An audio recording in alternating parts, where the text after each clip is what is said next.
Hi, Calculus 3 students. So this part 7 is the last part, the last video of review on power series. So here I'm just going to wrap up everything that has been seen in the other videos. So what is a power series for centered at A?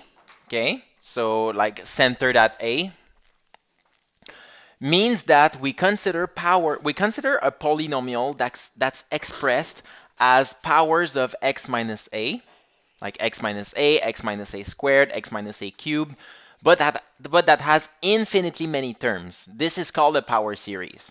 Okay?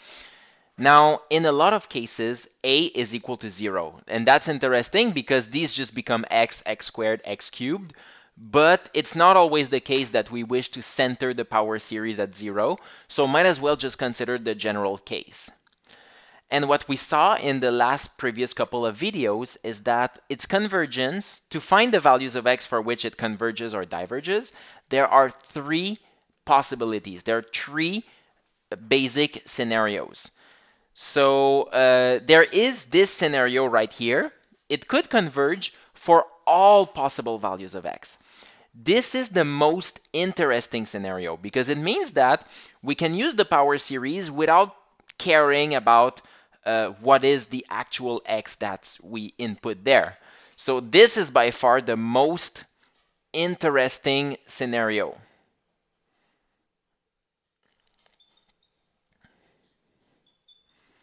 Okay? So we don't have to worry about anything. It's okay to use the series as is. Uh, this it could converge only when x is equal to a. This means that the power series is useless. Okay? Because remember, when you replace x with a, all the terms are just a constant, right? So representing something with a constant is not very interesting. So here, like it's the least interesting scenario.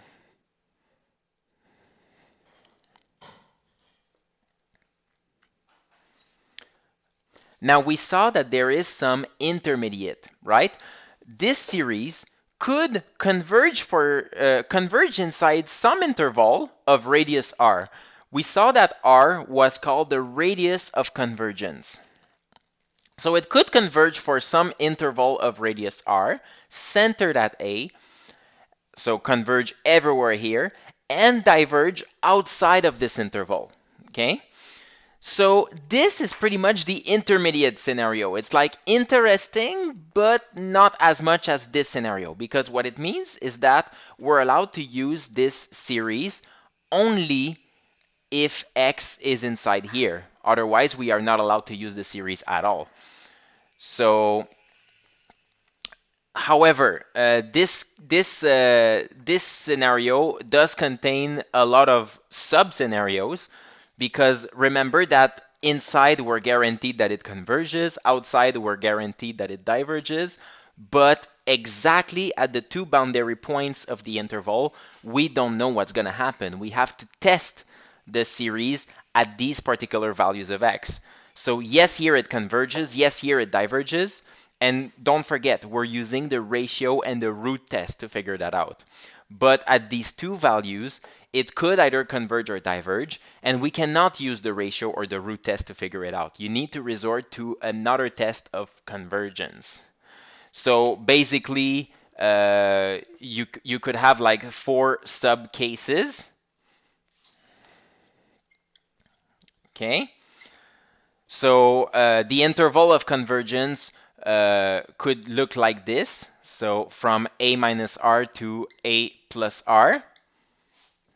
You could include the first boundary value but exclude the second one. That could happen. You could also exclude the first boundary value but include the second one. That's a possibility.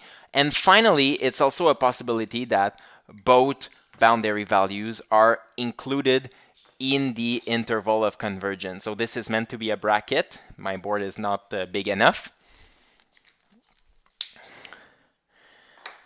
So I hope this is clear. I hope this sums it up.